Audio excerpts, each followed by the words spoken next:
நம்ம வாழ்க்கையை சுவையானதா எப்படி மாத்துறதுன்னு ஒரு சின்ன கதை மூலமா சொல்றேன். பொதுவாகவே ஜாப்பனீஸ் மக்கள் மீன் உணவை விரும்பி சாப்பிடுவாங்க. ஜப்பான் நாட்டுல ஒரு தீவு, அந்த தீவுல இருக்கிற மக்களும் அப்படித்தான் மீன் உணவை விரும்பி சாப்பிடுவாங்க. அதுக்காக படகை எடுத்துட்டு ஒரு சில கிலோமீட்டர் தொலைவில் இருக்கிற கடல் பகுதிக்கு போவாங்க. அங்கிருந்து திரும்பி வர 2 நாள் ஆகிடும். அந்த குறிப்பிட்ட இடத்துல கிடைக்கிற மீன் தான் டேஸ்டா இருக்குன்னு அங்க போய் பிடிச்சிட்டு வருவாங்க. ஆனா மீன் பிடிச்சு கொண்டு வர 2 நாள் ஆகிறதுனால மீனோட சுவை குறைஞ்சிடும். மீனவர்கள் கையோடு ஐஸ் கட்டிகளை கொண்டுட்டு போய் அதை பதப்படுத்தி கொண்டுட்டு வந்தாங்க.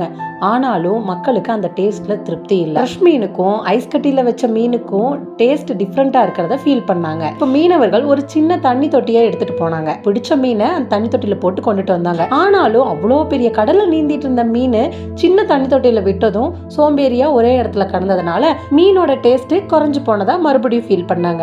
இதை எப்படி கரெக்ட் பண்ணலாம்னு யோசிச்சவங்க ஒரு புது ஐடியாவை கண்டுபிடிச்சாங்க. ஒரு குட்டி சுறா மீனை பிடிச்சு அந்த தொட்டிக்குள்ள விட்டாங்க. இந்த சுறாட்டு இருந்து தப்பிக்கிறதுக்காகவே அந்த மீன் எல்லாமே அந்த தொட்டிக்குள்ள வேக வேகமா நீந்திக்கிட்டே இருந்துச்சு, ரெஸ்டே இல்லாம. இப்ப 2 நாள் கழிச்சு வந்த அந்த மீன் எல்லாம் முன்னாடி இருந்ததை விட இப்ப ரொம்ப டேஸ்டா இருந்துச்சாம். நம்ம வாழ்ற வாழ்க்கையும் அப்படித்தான். வாழ்க்கை சுவையா இருக்கணும்னா நம்ம கவலையோடவே கிடக்க கூடாது, சுறுசுறுப்பா ஓடிக்கிட்டே இருக்கணும். பிரச்சனைங்கிற சுறா இருந்தா மட்டும்தான் நம்மளோட வாழ்க்கை மீன் மாதிரி சுவையானதா இருக்கும்.